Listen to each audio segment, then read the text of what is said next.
오늘은 4월 세 번째 주일입니다. 이제 우리 다 같이 경건한 마음으로 하나님 앞에 예배를 드리겠습니다.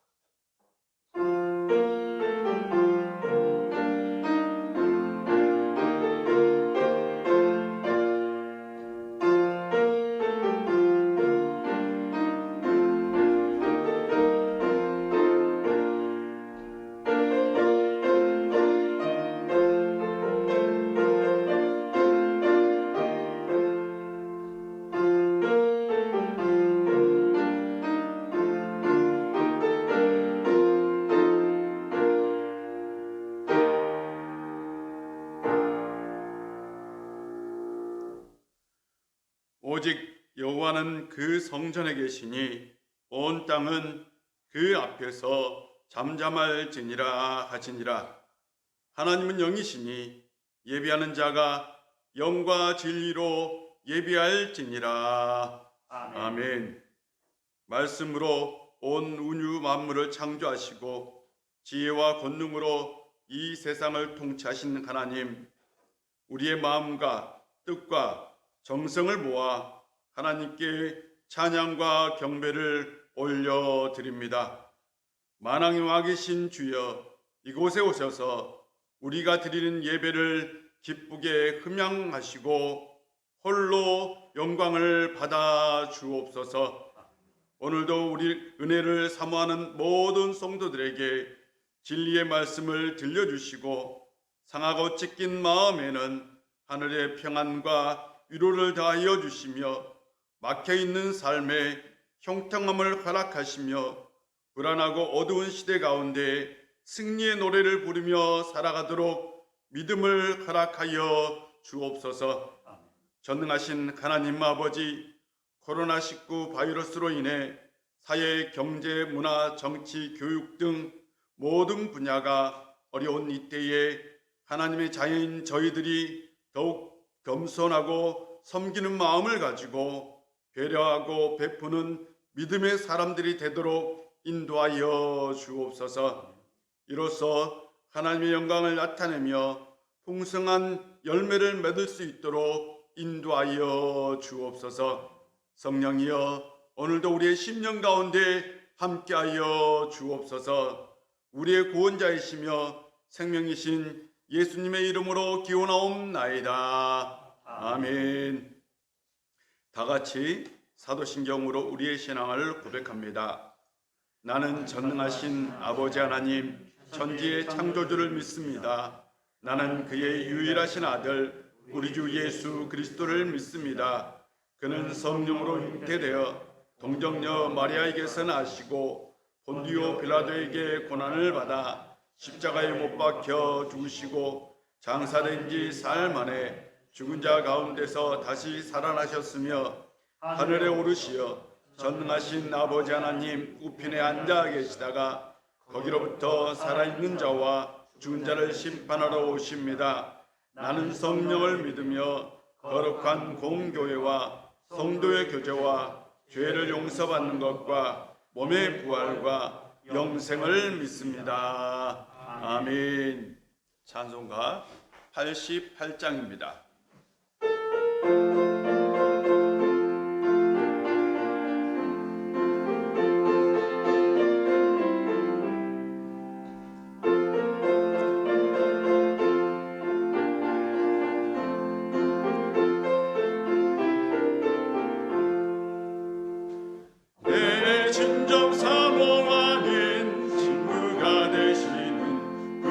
예수님은 아름다워라.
주신 하나님의 말씀은 로마서 4장 17절부터 22절까지입니다. 로마서 4장 17절부터 22절까지입니다.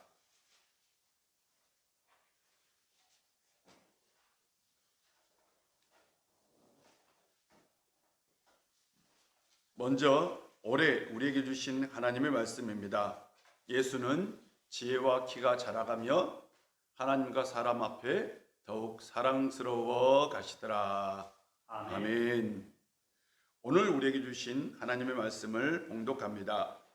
기록된 바 내가 너를 많은 민족의 조상으로 세웠다 하심과 같으니 그가 믿은 바 하나님은 죽은 자를 살리시며 없는 것을 있는 것으로 부르시는 이시니라. 아브라함이 바랄 수 없는 중에 바라고 믿었으니 이는 내 후손이 이와 같으리라 하신 말씀대로 많은 민족의 조상이 되게 하려 하심이라. 그가 백선화되어 자기 몸이 죽은 것 같고 사라의 태가 죽은 것 같음을 알고도 믿음이 약하여지지 아니하고 믿음이 없어 하나님의 약속을 의심하지 않고 믿음으로 견고하여져서 하나님께 영광을 돌리며 약속하신 그것을 또한 능히 이루실 줄을 확신하였으니 그러므로 그것이 그에게 의로 여겨졌느니라. 아멘. 오늘 예배드리는 모든 성도님들에게 하나님 은총이 함께 하시기를 바랍니다.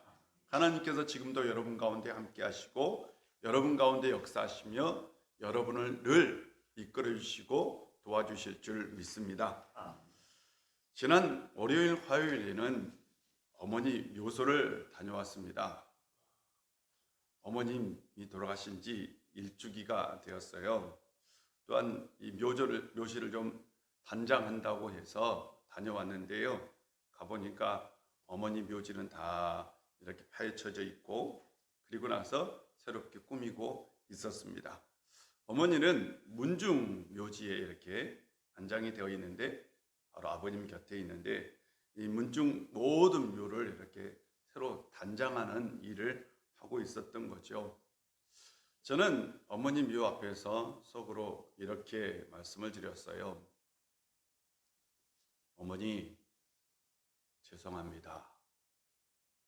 어머니 저를 용서하세요 라고 이렇게 속삭였습니다. 제가 태어날 때는 참 가난한 시대였습니다. 가난할 때였죠. 분유나 이유식 이런 것은 꿈에도 꿀 수 없는 시대였습니다. 그런데 그 가난한 시대에 어머니는 쌍둥이를 낳은 거지요. 당연히 쌍둥이를 키울 젖이 좀 부족했던 거죠. 그래서 어머니는 밥을 지을 때마다 쌀을 빻아서 그 쌀을 가루로 만들어서 사기 그릇, 그 당시에는 사기 그릇을 사용했다 그래요. 사기 그릇에다가 이렇게 물을 풀어서 담아서 이제 밥을 지을 때 밥 안에 넣은 거죠. 그러고 나서 그것으로 미음을 만들어서 젖이 부족한 아이들에게, 쌍둥이에게 먹였던 거예요. 그런데 이 그릇이 참 미끄럽잖아요. 뜨겁고 미끄러워서 어쩌다가 이걸 떨어뜨려서 깨트리기도 하고 엎어버리기도 했다고 합니다. 그때가 되면 쌍둥이 배고픈데 자신이 먹을 것을 이렇게 떨어뜨렸다고, 그래서 마음이 많이 속상하기도 했다라는 말씀을 하셨습니다. 그렇게 키운 쌍둥이는 둘 다 목사가 되었어요. 그런데 목사가 되었다고 해서 효도를 하는 것이 쉽지는 않더라고요. 목회를 해야 한다고, 또한 자식들을 키워야 한다고, 아프신 어머님에게 생각해보면 잘 해드리지는 못한 것 같아요. 그래서 어머니를 생각하면 항상 죄송한 마음이 있는 거죠. 자식들은 늘 부모를 생각하면 죄송한 마음을 갖는 것 같습니다. 생각해보면 아프신 어머니보다 자식들을 키우는데 더 힘을 쏟았던 것 같습니다. 물론 사랑이 아래로 흐르는 건 당연한 것입니다. 그렇다면 왜 인간은 사랑이 아래로 흐르는 걸까요? 부모의 고마움을 잊은 채 우리는 자식들에게 늘 올인하며 살아갑니다. 아이들을 키우다 보면 참 사랑스럽고 이쁘죠. 당연히 이쁘죠. 정말 애지중지하게 키웁니다. 부모가 자식을 키울 때에 온 정성을 다합니다. 자신들이 가지고 있는 모든 에너지를 다 사용하죠. 육체적인 에너지, 정신적인 에너지, 영적인 에너지를 다 쏟아붓습니다. 우리 교인 중에 어떤 분은 아들을 키울 때에, 아들이 고등학교 다닐 때에요, 하루도 빠지지 않고 아들을 아침마다 이 차로 등교를 시켰다라고 말씀도 하십니다. 왜 부모는 자식에게 자신의 전부를 쏟을까요? 물론 여러 가지 이유가 있겠죠. 그런데 저는 그 중에 하나가 가능성 때문이라고 생각합니다. 사람은 어릴수록 무한한 가능성을 가진 존재입니다.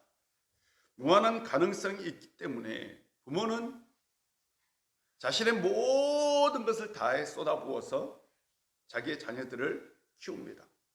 다 쏟아붓는 거죠. 그러나 반대로 사람은 나이가 들어가면 들어갈수록 가능성이 희박해져가는 존재가 됩니다. 그래서 인간은 생리적으로 모든 힘을 부모에게 쏟기보다는 자식에게 쏟는 것이죠. 사람이요, 자기 자신을 바라볼 때에도 가능성이 점점 사라진다라고 생각했을 때, 내 인생의 가능성이 줄어든다라고 생각했을 때에는 삶의 의욕도 줄어들고요, 변화의 거부를 갖기도 하고요, 소망이 없이 살아가기도 합니다. 그래서 우리가 살아갈 때에 내 인생의 가능성이 있느냐 없느냐, 내 인생의 미래가 있느냐 없느냐, 그건 매우 중요한 문제죠. 가능성이 바로 미래의 희망을 갖게 하기도 합니다. 창세기 18장을 보면 이런 얘기가 나옵니다. 아브라함이 뜨거운 열기 가운데 자기 집 앞에 서 있었어요. 그런데 그 집 앞에는 나무가 하나 있었어요. 나무가 있는데 그 바로 나무 밑에 세 사람이 서 있는 거예요. 보니까 하나님의 사람 같아요. 그래서 아브라함이 뛰어갑니다. 뛰어가서 이렇게 얘기하죠. 주여, 주의 종을 그냥 지나가지 마십시오. 제가 물을 갖다 드릴 테니 물로 발을 씻고, 제가 또 빵을 좀 갖다 드릴 테니 허기를 채우고 지나가던 길을 좀 가십시오 라고 얘기합니다. 그리고 집으로 막 뛰어가요. 뛰어가서 사라에게 고운 가루를 빻아서 빵을 좀 만들라고 지시를 합니다. 그리고 자기는 소가 있는 곳으로 가서 송아지를 한 마리 잡아서, 아니 빵만 준다고 해놓고는 송아지를 한 마리 잡았어요. 하인에게 주면서 요리를 하라고 합니다. 그래서 이 아브라함은 사라가 만든 빵과 하인이 만든 송아지 요리를 가지고 그 세 사람을 대접해요. 그리고 이제 그 먹는 모습을 보고 옆에서 이렇게 나무에 기대어 서 있습니다. 그런데 세 사람이요, 이렇게 얘기합니다. 야, 사라가 어디 있느냐? 라고 묻는 거예요. 그래서 아브라함이 대답하죠. 사라 지금 집에 있습니다. 라고 대답하니까 이 세 사람이 이렇게 얘기합니다. 내가 이맘때에, 내년 이맘때에 다시 올 것이다. 그런데 그때에 사라가 아들이 있을 것이다. 라고 얘기하죠. 사라가 집 안에서 그 얘기를 들었어요. 듣고 나서 어떻게 반응을 보였어요? 성경에 보면 웃었다라고. 사라가요, 그 얘기를 듣고 웃었어요. 왜 우셨느냐? 어이가 없어서 웃었어요. 그런 일이 있을 수 없기 때문에 참 이상한 일이다, 참 이상한 말씀을 하신다 라고 생각하며 웃었어요. 사라는 자식을 낳을 수 없는 그런 몸이었어요. 평생 동안 아이를 낳아본 적이 없어요. 뿐만 아니라 지금 사라는 생리가 끝났어요. 이제는 잉태할 수 없는 나이가 되었어요. 아이를 낳는다는 것은 불가능한 일입니다. 절대로 있을 수 없는 일입니다. 그런데 사라에게 이렇게 얘기한 거죠. 너의 불가능한 몸이 가능한 몸으로 될 것이다. 사라가 듣고 웃는 거죠. 아니, 내가 아이를 낳을 수 있다고? 아니야, 불가능한데? 근데 하나님은 아니다, 가능하다라고 얘기를 한 거죠. 하나님은 바로 아브라함에게 이 얘기를 해줍니다. 여호와께서 능히 하지 못할 일이 있겠느냐? 기한이 이를 때에 내가 내게로 돌아오리니 사라에게 아들이 있을 것이다 라고 말씀하십니다. 하나님, 여호와 하나님에게 능치 못할 일이 있겠느냐? 불가능도 가능하다. 그것을 믿으면 내년 이맘때에 사라에게 아들이 있을 것이다 라고 얘기를 한 거죠. 이제 사라와 아브라함에게 중요한 건 그 말씀을 믿을 것이냐, 믿지 않을 것이냐, 그 말씀을 받아들일 것이냐, 거부할 것이냐, 그것에 달려 있는 거죠. 물론 아브라함과 사라는 믿었어요. 하나님이 행하실 그 일을 믿었습니다. 그리고 나서 놀라운 일이 일어난 거죠. 사라는 불가능한 몸을 가지고 있었어요.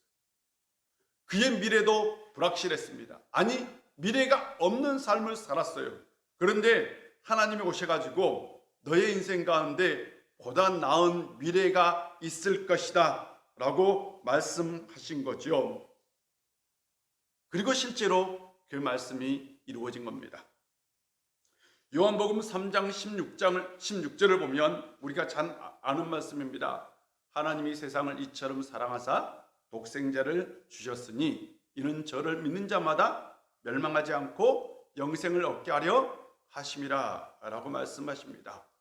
하나님을 믿는 사람, 그 사람들에게 영생이 있을 것이다 라고 말씀하는 거죠. 믿는 자마다 멸망하지 않고 영생할 것이다. 영생은 무엇일까요? 문자적으로 해석하면 영원한 생명을 말합니다. 영원한 생명을 누릴 것이다 라는 말씀이죠. 어떤 사람이, 믿음의 사람이, 믿는 사람이 영원한 생명을 누릴 것이다. 그렇다면 우리는 어떤 시대 속에서 살고 있어요? 어떤 세상에? 유한한 세상, 생명이 끝나는 세상에 살고 있는데, 믿는 사람에게는 바로 그와 다른 세상, 그와 다른 미래가 주어질 것이다 라는 말씀을 하고 있는 거죠. 영생은 무한한 세상에서 살 것을 말씀하고 있는 겁니다. 그래서 영생이 말하는 세상은 우리가 사는 세상이 아닌 다른 세상, 다른 미래를 말하고 있는 겁니다. 영생을 얻는다는 건 현재 살고 있는 세상보다 더 나은 세상, 더 나은 미래가 주어질 거라라는 말씀이죠. 그래서 믿음의 사람들은 나이와 상관없이 희망을 가지고, 소망을 가지고 미래가 더 나은 세상이 될 것이다 라는 확신을 가지고 살아가는 거죠. 영생을 그래서 쉽게 풀었으면 이렇게 표현할 수도 있습니다. 보다 더 나은 미래, 보다 더 나은 세상이라고 풀었을 수도 있습니다. 우리는 믿음으로 우리에게 보다 더 나은 미래가 주어질 거라는 확신, 이 세상과 다른 세상이 주어질 거라는 확신을 가지고 살아가죠. 영생에 대한 가능성은 우리의 삶을 달라지게 합니다. 만약 우리에게 영생에 대한 가능성이 없다면 어떨까요? 상상해 보세요. 영생에 대한 가능성이 우리에게 없어요. 우리가 믿어도 우리가 나이가 들어가면서 힘이 없이, 소망이 없이 살아갈 겁니다. 영생에 대한 가능성이 우리에게 희망을 주고 꿈을 주는 거죠. 모든 사람에게는 보편적인 꿈이 있습니다. 아내는 가끔 저에게 이렇게 얘기합니다. 아이들이 당신과 내가 고생한 것처럼 고생하지 않고 살았으면 좋겠어요 라고 얘기를 합니다. 이것은 실은 모든 부모들의 꿈이고요. 희망이고 이상이죠. 보다 더 나은 미래, 보다 더 나은 세상을 자녀들에게 물려주고 싶은 거죠. 여러분도 그렇지 않습니까? 다 그렇잖아요. 이것은 모든 사람의 꿈입니다. 우리는 그런 가능성에 열광하는 거죠. 그런 가능성이 없다면 우리는 자포자기하고 살아갈 겁니다. 무엇인가 다른 세상에 대한 꿈을 가지고 살아가는 사람, 이것이 바로 우리입니다. 예수님의 이적 중에 가장 큰 이적을 오병이의 이적이라고 얘기합니다. 이 오병이의 이적은 이적 중에서 공이 사복음이 다 기록하고 있어요. 우리는 생각하기를 예수님께서 나사로를 살린 이 사건이 가장 큰 이적이 아닌가라고 생각하지만 성경을 기록한 제자들은 나사로를 살린 이적이 가장 큰 이적이 아니라 오병이의 이적을 가장 큰 이적으로 기록하고 있어요. 왜 그럴까요? 바로 오병이의 이적은 사람들에게 꿈과 희망을 주고요. 그래서 나중에 사람들이 예수님을 왕으로 추대하려고 했어요. 나사로를 살리고 난 후에는 사람들이 예수님을 왕으로 추대하려고 하지 않았어요. 그런데 오병이의 이적이 끝나고 난 다음에는 사람들이 예수님을 그 시대의 왕으로 추대하려고 했다고요. 왜 그랬을까요? 바로 예수님을 통해서 새로운 세상을 본 거죠. 예수님을 통해 보다 더 나은 미래, 보다 더 나은 세상을 본 것입니다. 예수님, 저분을 왕으로 세우면 지금 내가 살고 있는 세상이 아닌 다른 세상이 열릴 거라는 어떤 그것을 본 거죠. 그것에 열광한 겁니다. 그 가능성에 사람들이 열광한 거예요. 예수님을 통해서 어떤 가능성을 붙들었던 거죠. 예수님께서 보다 나은 세상을 만들 거라는 어떤 가능성을 보고 그들은 예수님을 왕으로 추대하려고 했던 겁니다. 오늘 본문에 아브라함이 믿었던 하나님은 어떤 하나님이냐라는 거죠. 17절 보면 그가 하나님을 믿었어요. 그가 믿는 하나님은 어떤 하나님이냐? 아브라함이 믿는 하나님. 하나님은 죽은 자를 살리시며 없는 것을 있는 것으로 부르시는 이라고 얘기합니다.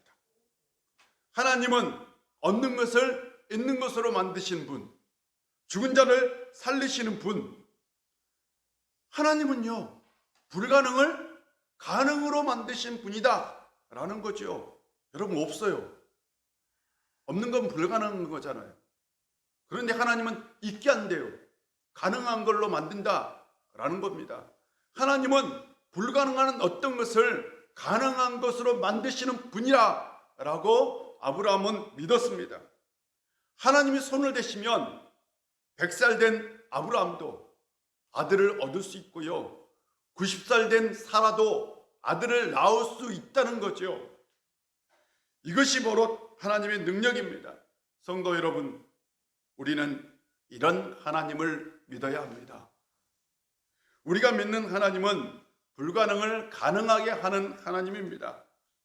이런 하나님을 믿어야 늙어가는 것이 두렵지 않아요. 이런 하나님을 믿어야 가난함이 두렵지 않습니다. 이런 하나님을 믿어야 인생이 외롭지 않습니다. 이런 하나님을 믿어야 실패가 두렵지 않습니다. 이런 하나님을 믿어야 위기를 극복할 수 있습니다. 그래서 중요한 건 믿음이죠. 18절에 보면 아브라함이 바랄 수 없는 중에 바라고 믿었다라고 표현합니다. 바랄 수 없는 중에. 도저히 바랄 수 없어요. 있을 수 없는 일입니다. 가능성 제로인 거죠. 여러분, 가능성이 제로예요. 바랄 수 없는 것, 이것은.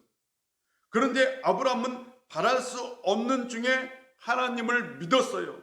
그가 100세나 되었고 자기 몸이 죽은 것 같았고요. 사라의 태가 죽은 것 같음을 알고도 그 믿음이 약해지지 않았다라고 표현하고 있습니다. 아브라함은 가능성 제로인 상태에서도, 가능성 제로인 상황에서도, 바랄 수 없는 중에서도 그 믿음이 약해지지 않았습니다. 중요한 건 뭘까요? 믿음인 거죠. 인간의 가장 큰 특징은 늘 실증주의적 사고를 갖는다는 거죠. 사람은 사실이 아닌 것을 받아들이지 않으려고 합니다. 사람은 검증되지 않는 것을 받아들이지 않으려고 합니다. 정수가 끊긴 여인이 아들을 낳을 수 있어요? 그건 사실이 아니죠. 그건 검증이 안 된 거예요. 검증할 수 없는 거죠. 경수가 끊긴, 생리가 끊긴 여인은 아들을 낳을 수 없어요. 아이를. 그건 누구나 아는, 누구나 인정하는 사실입니다. 그런 상황에서도 아브라함은 믿음이 약해지지 않았습니다. 불가능한 것을 가능성으로 바꿀 수 있는 유일한 능력이 있다면 그건 믿음입니다. 아브라함은 가능성이 제로인 상태에서 하나님을 더욱더 신뢰하였습니다. 하나님의 약속을 믿었습니다. 우리가 살아가는데 항상 필요한 것은 증명 가능한 사실만 받아들이는 것은 아닙니다. 때로는 증명이 불가능한 것, 그렇잖아요. 증명이 불가능한 것도 우리가 그것이 가능하다는 것을 믿고 받아들일 필요가 있는 거죠. 믿음은 때로는 증명 가능한 사실과의 싸움일 수 있습니다. 그런데 세상에서 일어난 모든 일들 다 증명할 수 없고요. 또한 인간의 능력을 넘어선 것들도 있습니다. 믿음은 바로 인간의 능력을 넘어선 그 지점에 서 있기도 합니다. 진짜 우리에게 중요한 건 믿음이죠. 히브리서 11장 6절을 보면 믿음이 없이는 하나님을 기쁘시게 하지 못하나니 하나님께 나아가는 자는 그가 계신 것과 그가 자기를 찾는 자들에게 상 주신 이심을 믿어야 할지니라 라고 말씀하고 있어요. 믿음이 없이는 절대로 하나님을 기쁘시게 하지 못합니다. 하나님께 나아가는 사람은 그가 계신 것, 그가 살아 역사하는 것과 그가 자기를 찾는 자에게 상 주신 이심을 믿어야 한다라고 얘기합니다. 그렇다면 여기에서 상은 어떤 상일까요? 믿음으로 얻는 상이죠. 믿음으로 얻는 상이라고요. 그 믿음은 어떤 믿음일까요? 바랄 수 없는 데서 바라는 것입니다. 믿는 사람에게 가능성 제로 없습니다. 믿는 사람은 세상의 불가능함을 바라보는 것이 아니라 하나님의 가능성을 믿는 거죠. 이것이 진정한 믿음입니다. 여기서 말하는 믿음이 비이성적이고 비논리적이고 무비판적인 믿음을 말하지는 않습니다. 하나님에 대한 절대적인 신뢰를 얘기합니다. 하나님의 시각, 하나님의 눈으로 보면 세상이 달라 보일 수 있어요. 진정한 믿음은 뭐냐? 하나님의 시각으로 이 세상을 보고 내 자신을 보고 다른 사람을 보는 거죠. 믿음이란 하나님의 시각으로 우리에게 일어난 일을 보고 해석하고 받아들이는 겁니다. 하나님의 눈으로 보면 불가능한 것도 없고요. 하나님의 눈으로 보면 쓸데없는 것도 없습니다. 하나님의 눈으로 보면 쓰기에 부족함이 없는 사람도 없습니다. 시골을 방문했더니 작은 어머님이 저녁 밥상을 차려주셨어요. 전형적인 시골 밥상이었습니다. 와, 얼마나 맛있던지 그 동치미가. 시골 동치미 여러분 얼마나 맛있는지 아세요? 맛있게 저녁을 이렇게 먹고 있는데 방을 이렇게 보니까 전형적인 시골 방이죠. 크게 사진을 인화해서 그곳에 칠순회가 그리고 가족들 자녀들 사진 다 손자 손녀 딱 있는 거예요. 보니까 뭘 당연히 제가 알죠. 큰아들도 있고. 작은 아버님은 오남매를 두셨는데 큰 아들이요, 저와 동갑입니다. 큰 아들이 저와 동갑이에요. 제가 생일이 빨라서 형입니다. 생일이 빨라서 형인데, 그런데 저보다 결혼을 훨씬 빨리 했어요. 그래서 그 큰아들에게 아들이 있는데, 이 아들이 태어나면서요 장애를 가지고 태어났어요. 이 태어날 때 사람 머리가 있잖아요. 두개골이 있는데 두개골이 열린 상태에서 태어났어요. 이게 다치지 않는 거죠. 그래서 지능이 낮게 태어난 거예요. 지금 27세. 네, 지능은 한 초등학교 1, 2학년쯤 돼요. 그래서 작은 어머니, 작은 아버지에게는 이게 굉장히 큰 아픔이고 기도 제목이기도 하죠. 장애를 가지고 있는 가정에는 늘 그게 아픔입니다. 작은 어머님이 식사를 하는데 이렇게 얘기해요. 내가 무슨 죄가 많아서 성현이가 그렇게 태어났을까 하고 얘기를 합니다. 내가 성현인데 뭐 제가 드릴 말씀이 뭐가 있겠어요. 제가 그랬죠. 내가 장애를 태어나는 건 누구의 죄도 아니다 라고 얘기를 했어요. 근데 제 마음속으로는 이 말씀을 드리고 싶었어요.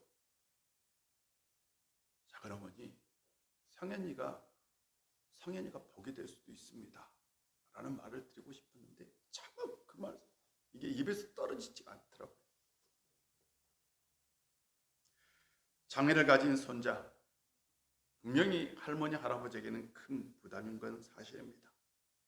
그러나 하나님의 시각으로 보면 쓸모없는 존재가 세상에 어디에 있겠습니까? 귀하지 않는 존재가 세상에 어디에 있겠습니까? 하나님의 눈에 아무 쓸모없는 존재는 없습니다. 더 이상 아이를 가질 수 없는 몸, 하나님이 쓰시기에 귀한 존재일 수 있습니다. 사라는 더 이상 아이를 낳을 수 없어요. 희망도 없이 살아갑니다. 소망도 없이 살아가요. 어떻게 보면 내 몸은 쓸모없는 몸이라고, 평생 아이도 낳지 못하는 쓸모없는 몸이라고 생각했을 거예요. 그런데 하나님께서 그를 귀한 몸으로 만들어 주셨어요. 하나님은 사라를 불쌍히 여겼습니다. 그리고 하나님은 사라에게 잉태할 수 있는 힘을 주었습니다. 불가능을 가능성으로 바꿔 주었습니다. 사라는 그것을 믿었습니다. 히브리서를 보면 이렇게 표현하고 있어요. 죽은 자와 같은 한 사람으로 말미암아. 사라는 죽은 자와 같은 사람이었어요. 사라는 자신이 죽었다고 생각했어요. 나는 죽은 자와 같은 자라고. 죽은 자와 같은 그 한 사람으로 말미암아 하나님은 하늘의 별과 같이 해변의 무수한 모래와 같이 많은 후손이 그로 하여금 태어나게 했어요. 사라는 죽은 자와 같은 사람이었습니다. 아무 쓸모없는 사람이었어요. 가능성이 제로인 사람이었습니다. 그런 그녀가 허다한 민족의 어머니가 된 거죠. 어떻게 가능했을까요? 히브리서는 딱 간단하게 얘기합니다. 믿음이라고. 그것이 곧 믿음 때문에 그렇게 되었다라고 얘기합니다. 성도 여러분, 믿음보다 센 게 있을까요? 믿음보다 센 건 세상에 없습니다. 믿음보다 센 건, 세상에 믿음보다 강한 건 없어요. 인간에게 가장 중요한 건 의지력, 정신력, 이렇게 얘기합니다. 저도 어렸을 때에 강한 정신력을 가져라 라는 얘기를 참 많이 들었던 것 같아요. 의지력 참 중요하다. 의지력을 가져라. 이런 얘기, 인내력을 가져라 라는 얘기를 참 많이 들었어요. 그런데 제가 목사로 살면서 이 강한 정신력이 물질 앞에서, 질병 앞에서, 때로는 실패 앞에서 속절없이 무너지는 걸 보았습니다. 정신력, 아무리 강한 정신력도 언제든지 무너질 수 있습니다. 정신력이나 의지력은 자기 자신을 신뢰하는 겁니다. 그러나 믿음은 다릅니다. 믿음은 나를 믿는 것이 아니라 하나님을 믿는 거죠. 하나님을 믿는 그것이 바로 진정한 믿음인 거죠. 믿음은 나를 믿는 것이 아니라 하나님을 믿기 때문에 정신력에는 한계가 있지만 믿음에는 한계가 없어요. 믿음에는 한계가 없다고요. 우리에게 중요한 건 자기 자신을 믿는 정신력이 아니라 하나님을 믿는 믿음입니다. 믿음이 훨씬 더 중요합니다. 믿음보다 세상에 강한 건 없습니다. 믿음은 우리 자신보다 더 강한 능력을 가지고 있습니다. 우리 자신을 세울 수 있는 것, 진정한 것, 그건 믿음이라고요. 히브리서 11장을 보면 우리는 보통 그것을 믿음장이라고 얘기하는데요. 믿음이 강한 사람들의 이야기가 기록되어 있습니다. 믿음에 강한 사람들의 공통점은 그냥 그들은 믿음으로 살았어요. 믿음으로. 그런데 그 믿음이 어떤 믿음이냐? 하나님을 어떤 상황 속에서도 신뢰하고 의지하는 것이었습니다. 하나님을 믿으면 하나님이 반드시 복을 주실 거야? 아니요. 하나님을 믿으면 하나님이 반드시 사업에 형통하게 할 거야? 아니요. 하나님을 믿으면 하나님이 반드시 건강을 주실 거야? 하나님이 축복해 주실 거야? 아니요. 그런 믿음이 아니라 성경에서 말하는 믿음은 하나님에 대한 절대적인 신뢰입니다. 그들은 어떤 상황 속에서도, 어떤 고난 속에서도, 어떤 위기 속에서도 하나님에 대한 절대적인 신뢰, 그것이 무너지지 않았다는 거죠. 어떤 위기의 상황 속에서도 하나님과의 관계가 훼손되지 않았습니다. 이것이 바로 진정한 믿음인 거죠. 코로나 위기로, 경제적인 위기로, 그래서 삶이 어렵다고 하나님에 대한 신뢰가 무너진다면 그건 믿음이 아닌 거죠. 그래서 진정한 믿음은 고난 속에서, 위기 속에서 빛나는 것입니다. 믿음은 위기 속에서도 하나님을 믿고 보다 더 나은 미래가 있을 것이라는 확신을 가지고 살아가는 것, 그것이 믿음으로 사는 것입니다. 우리 안에 있는 믿음은 보다 더 나은 미래, 보다 더 나은 세상을 우리에게 가져오게 할 것입니다. 하나님은 분명히 우리를 보다 더 나은 미래로 인도하실 겁니다. 하나님은 이 세상을 만드신 분이에요.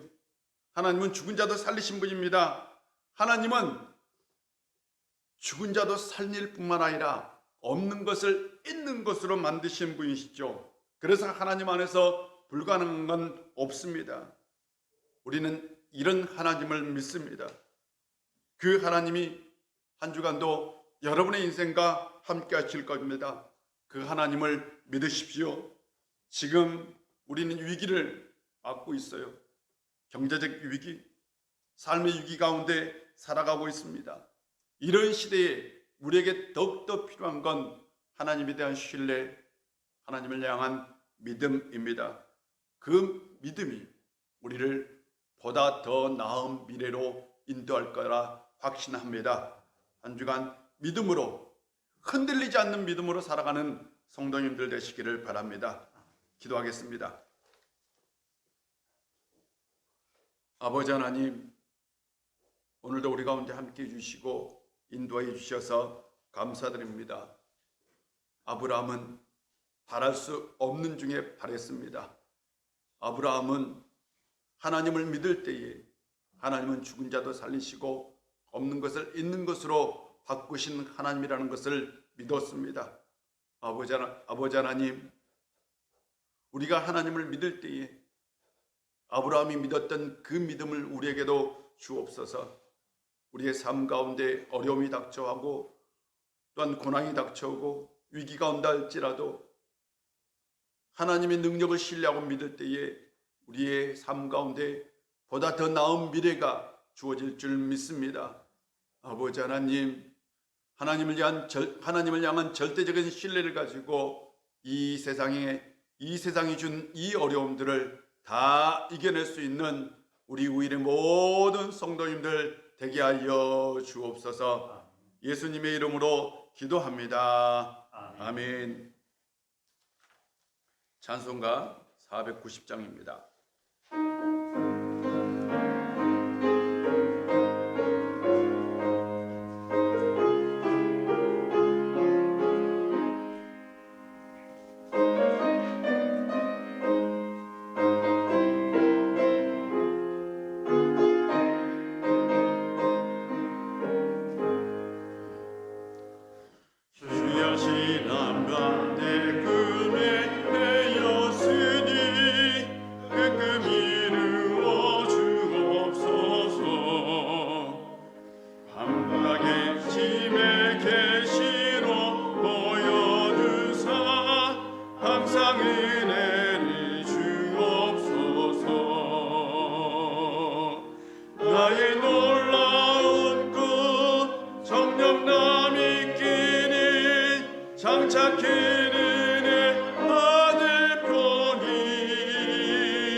기도하겠습니다.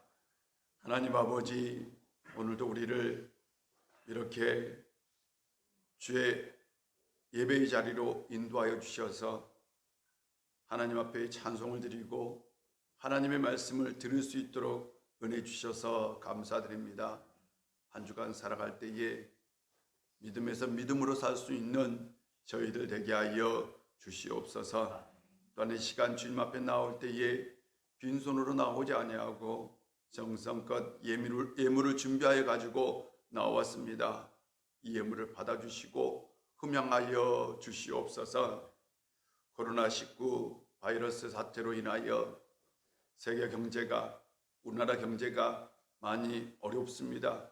이 경제적 어려움 속에서도 하나님을 향한 절대적인 믿음으로 이 어려움을 다 이겨낼 수 있는 우리 우일의 권속들 되게 하여 주시고, 하나님께서 임마누엘의 은총으로 함께 하여 주시어서 복에 복이 넘치는 삶 되게 하여 주시옵소서. 또한 지러지는 예물을 통해서 이 땅 가운데 꼭 하나님 나라가 이루어지게 하여 주옵소서. 예수님의 이름으로 기도드립니다. 아멘.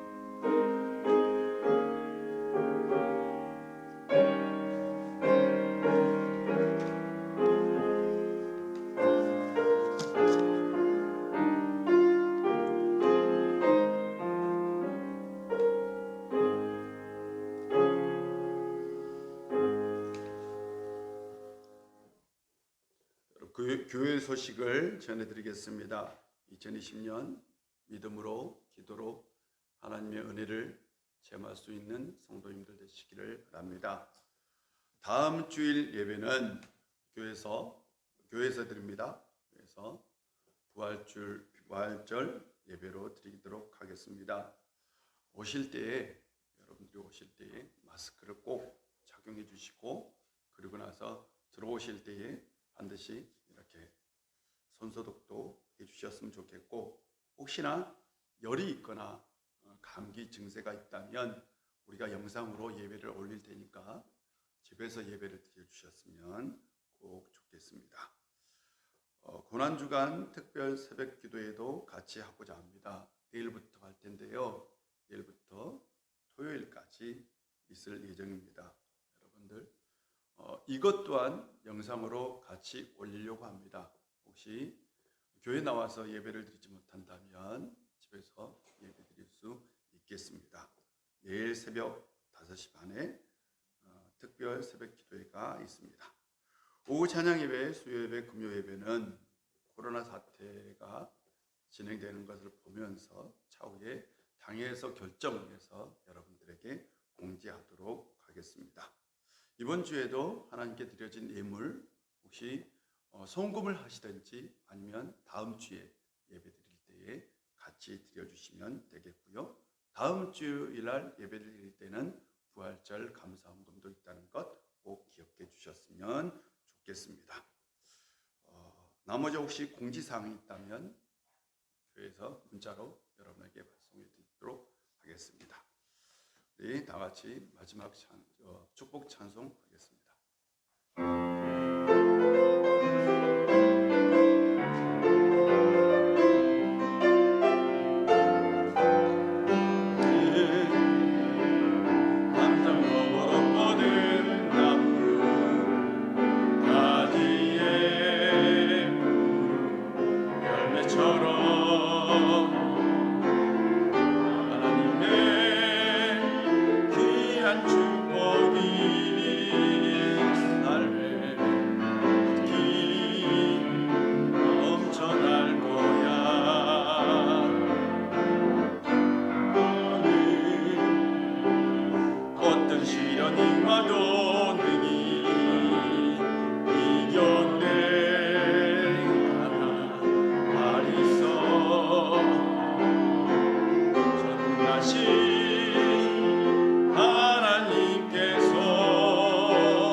우리에게 영생을 주기 위해서 십자가에서 고난을 당하신 우리 구주 예수 그리스도의 놀라우신 은혜와 우리 아버지 하나님의 크신 사랑과 성령 충만한 역사가 바랄 수 없는 중에서 바랬던 아브라함처럼 고난 속에서 위기 속에서 절대적인 믿음을 가지고 늘 하나님의 은혜를 신뢰하며 보다 더 나은 미래가 열리기를 소망하면서 살기를 원하는 우리 우일의 모든 권속들과 한 주간의 삶 가운데 그리고 이 나라와 이 민족 위에 이제부터 영원히 함께 하시기를 간절히 축원하옵나이다. 아멘.